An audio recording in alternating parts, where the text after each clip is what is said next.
बहुत समय पहले की बात है। प्राचीन चाइना में 3 बौद्ध भिक्षु रहते थे। उनका नाम किसी को नहीं पता, क्योंकि उन्होंने कभी अपने बारे में कुछ बताया ही नहीं है। उन्होंने कभी किसी बात का जवाब नहीं दिया।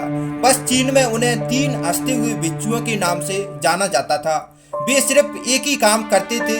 ये गांव में प्रवेश करते और बाजार के बीचों बीच खड़े होते और हंसना चालू कर देते।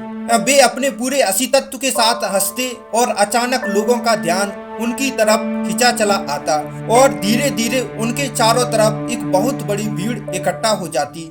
वे इतनी एकाग्रता, तल्लीनता और संपूर्णता के साथ हंसते कि उनकी हंसी देखकर सारा गांव हंसने लग जाता। जब वह पूरा गांव हंसी के समुद्र में डूब जाता तो वे दूसरे गांव चले जाते। वे ना तो कुछ बोलते थे, ना ही कुछ उपदेश देते। वे जहाँ भी जाते अपनी हंसी से ऐसा माहौल बना देते कि लोग अपने सारे दुख दर्द भूलकर बस हंसने लग जाते। धीरे धीरे चाइना के लोग उन्हें बहुत पसंद करने लगे और वे पूरे चाइना में फेमस होते गए। इससे पहले और इसके बाद भी किसी ने इस तरह से प्रचार नहीं किया कि जीवन केवल एक खुशी होना चाहिए और कुछ नहीं। वे विशेष रूप से किसी पर भी नहीं हंसते थे। वे बस हंसते थे जैसे कि उन्होंने ब्रह्मांडी मजाक को समझ लिया हो, जैसे कि उन्होंने ईश्वर के मजाक को समझ लिया हो। और उन्होंने एक शब्द का उपयोग किए बिना पूरे चाइना में इतना आनंद फैलाया जितना आज से पहले किसी ने नहीं फैलाया था। लोग उनका नाम पूछते लेकिन वे बस हंसते, तो ये उनका नाम बन गया 3 हंसते हुए भिक्षु, 3 लाफिंग मॉन्क्स। पूरे चाइना में घूम घूम कर लोगों को हंसाते हुए समय के साथ वे तीनों बूढ़े हो गए।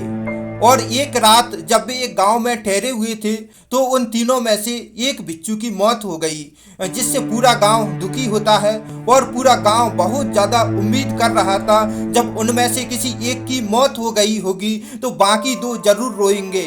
यह देखने लायक होगा क्योंकि किसी ने अभी तक इन्हें रोते हुए नहीं देखा था। जब सुबह हुई तो पूरा गाँव इकट्ठा हुआ, लेकिन दोनों भिक्षु तीसरे की लाश के पास खड़े जोर जोर से हंस रहे थे। ऐसी हंसी जैसी कि उन्होंने पहले कभी नहीं हंसी हो।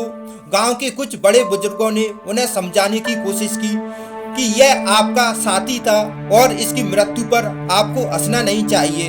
तब पहली बार उन भिक्षुओं ने लोगों से बात की और कहा, हम हंस रहे हैं क्योंकि यह आदमी जीत गया। हम हमेशा सोचते थे कि पहले कौन मरेगा, लेकिन इस आदमी ने पहले मरकर हमें हरा दिया। हम अपनी हार व इसकी जीत पर हंस रहे हैं। इसके अलावा कई वर्षों तक यह हमारे साथ रहा। हम साथ हंसे, हमने एक दूसरे की मौजूदगी, उपस्थिति का आनंद लिया। उसे अंतिम विदा देने का इससे बेहतर तरीका क्या हो सकता है। हम केवल हंस सकते हैं। लेकिन पूरा गांव उदास था।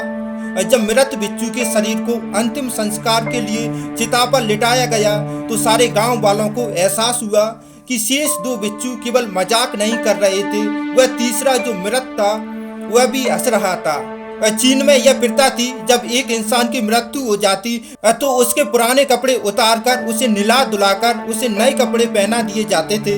लेकिन मरने से पहले उस भिक्षु ने अपने साथियों से अपने कपड़े ना बदलने के लिए कहा था। तीसरे भिक्षु ने कहा था, मुझे स्नान मत करवाना क्योंकि मैं कभी अशुद्ध हुआ ही नहीं। मेरे जीवन में इतनी खुशी आई कि कोई अशुद्धता जमा ही नहीं हो सकती थी। मैंने कोई धूल जमा नहीं की है।